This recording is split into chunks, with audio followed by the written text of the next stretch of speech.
Hi!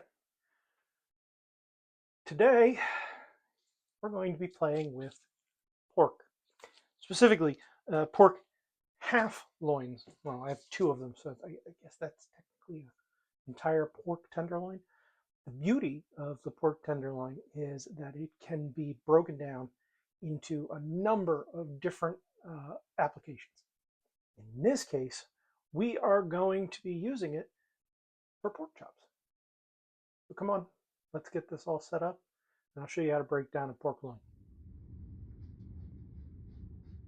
All right, so once you have your pork removed from its little plastic sleeve, you need to make sure you have some knives. I like this little pink one right here because it's smaller and lets me get into where I need to be. And then this one for the slicing. First thing that we want to do once we've got everything set up, make sure you have something like a plastic bag right here to take what you don't want and make it easier to get the trash. Now, you could simply go to the trash can and have that waiting, but my kitchen is small, so I prefer to use a trash bag and just carry the mess to the trash can. So first thing we're doing is we're pulling off what we can without necessarily having to cut. There are membranes and then just this fat cap that I don't want. I'm sure you don't either. To be able to get rid of that, we want to work our knife under the fat, angled up, slide back and forth. And we can take it and angle it up, get a nice grip, slide it back and forth to move it down. Now this is slippery, so be careful and go slow. Because you don't want to hurt yourself, and I don't want to hurt myself. I mean, it still happens occasionally, but I prefer to avoid it. Once again, we go under the fat, angling the blade up, slide it. Sliding back and forth, trying to get as much of the fat off as possible. It has the added bonus of getting rid of any silver skin that might be on the pork, and you can kind of see it right in here. These little threads, that's the silver skin that, no matter how long you cook, no matter what you do, will never be edible. It will just be chewy. It'd be like trying to eat a rubber band, and that's not pleasant. Someone who has had braces before and had to deal with rubber in their mouth, you don't want it. It's not tasty. Okay, so once again, flip this over to make it easier for me. Go in, up, slide it along.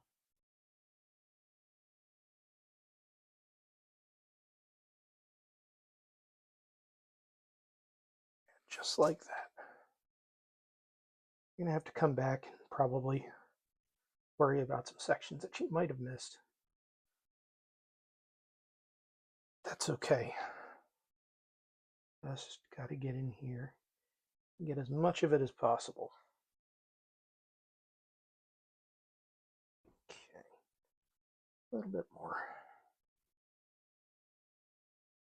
Thing about this little piece of fat and silver skin is it follows the line of where the lighter meat and the darker meat come together on the pork loin. See, it kind of dips under.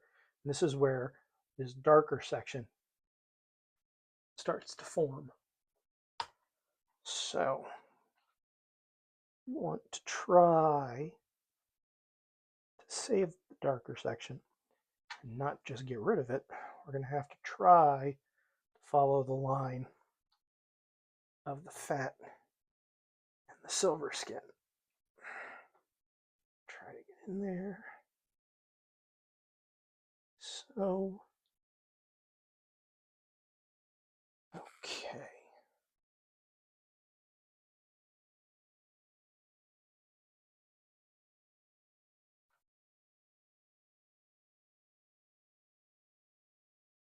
See that right? Okay. That spot. That is probably the best view of the silver skin we've had. See how it looks just like some threads? That's what we're trying to avoid. That's why we'll want to get rid of it. It is not tasty at all.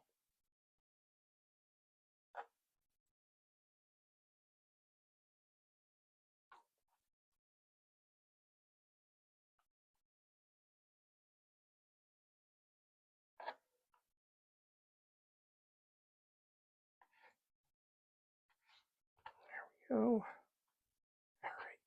So this little bad boy is almost perfect for an application we like to call pork nuggets. Just cutting it up into pieces, a la the chicken nugget, and going from there.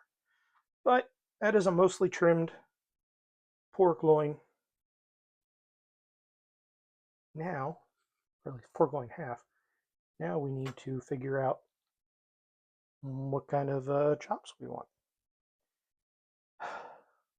This is a good thing to purchase when you're feeding a large family, or any family to be honest, but you want to buy in bulk. Pork chops, center cut, boneless pork chops at the grocery store are, I don't know, $15, $16 for a decent set of 4 chops. This thing, requiring a little bit of butchering, was $6. Now, that is one decent sized pork chop.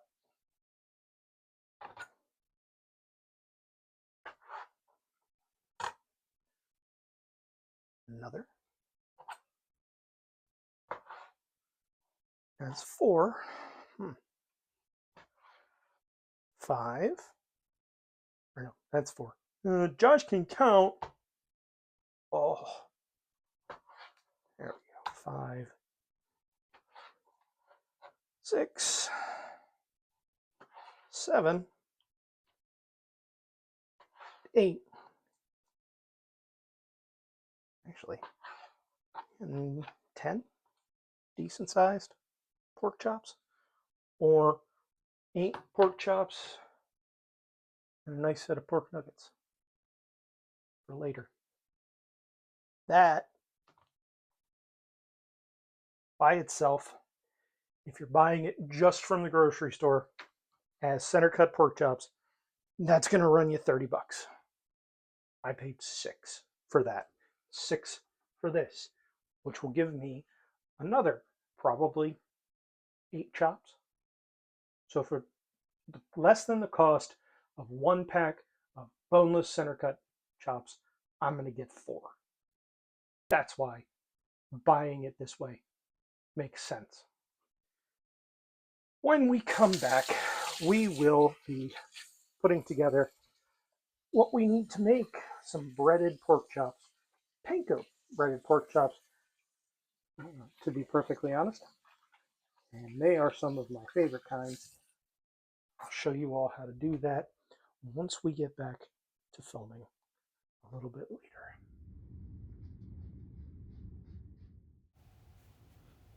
All right, we're back, and what we have in front of us here is our setup to make our pork chops. First, we've got flour with some salt and pepper. Go in here and mix it together.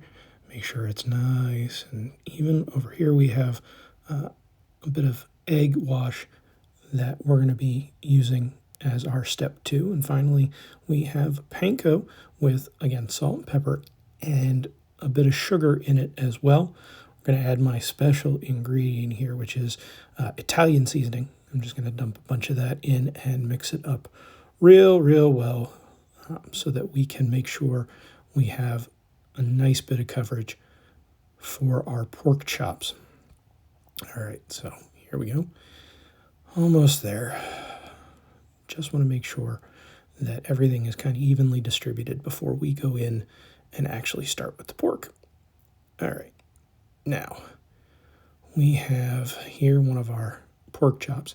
Go right in the flour. I'm going to try to start this out using a fork because I don't want to end up with a club hand, but we'll see where we go from here. All right, so we've got some flour coverage, and then we're going to make sure we knock off the excess before we go into the egg wash, which is our step 2. It goes in. Again, we're making sure we've got enough coverage with the egg, get everybody nice and wet, drain just a little bit, and into the panko, which we're going to press it down and then maneuver some of the panko onto the pork chop and, flip it back and forth. You know what? Let me just get in here with my hand because it's probably going to be easier that way. And there you have it. Nicely breaded pork chop. Got to make sure we've got enough coverage. Shake it off, and then we're going to move it to some prepared parchment paper that I have off to the side as a holding area. Got 4 people having dinner tonight, so I've got to do this 3 more times. Here we go. Back into the flour. Mix it around. Make sure we get everything covered. There it is. All right, just a little bit more. Making a mess like I do. Knock off the excess and into the egg wash. Egg wash, for those curious, that is a single egg that's been combined with a little bit of water and then beaten soundly to make the wash. And once again, going back in with just my hand for the breadcrumb portion. Okay, there we go. That does make it a whole lot easier to get this to work. So if you're not afraid of getting your hands dirty, and I'd certainly hope you're not since you're cooking, go ahead and use your hand. And I'm kind of over the fork, so I'm just going to sacrifice my hand to do the rest of these.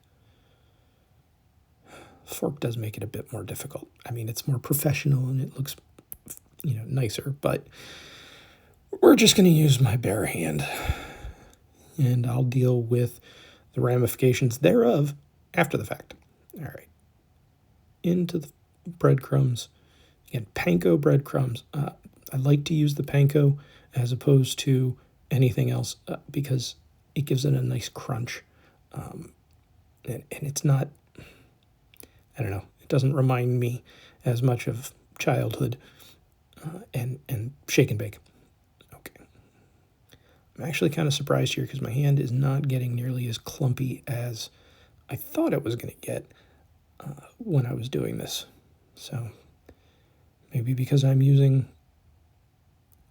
this quickly and I'm being careful to not go back into the flour as much. Maybe that's why I'm not getting it clumped. Hard to tell, but going back through the flour, breadcrumbs, make sure we've got everybody where we need to be. And this is the last one. So once we get this done, we can talk about what we do next. All right, almost there. Beautiful. Okay, so now we have our 4 pork chops ready to go, and as you can see, I have them here on the parchment paper as promised. We're going to leave these guys sit while we get the oil up and running and ready to go, and when we come back, we're going to actually start the frying process. See you in a minute.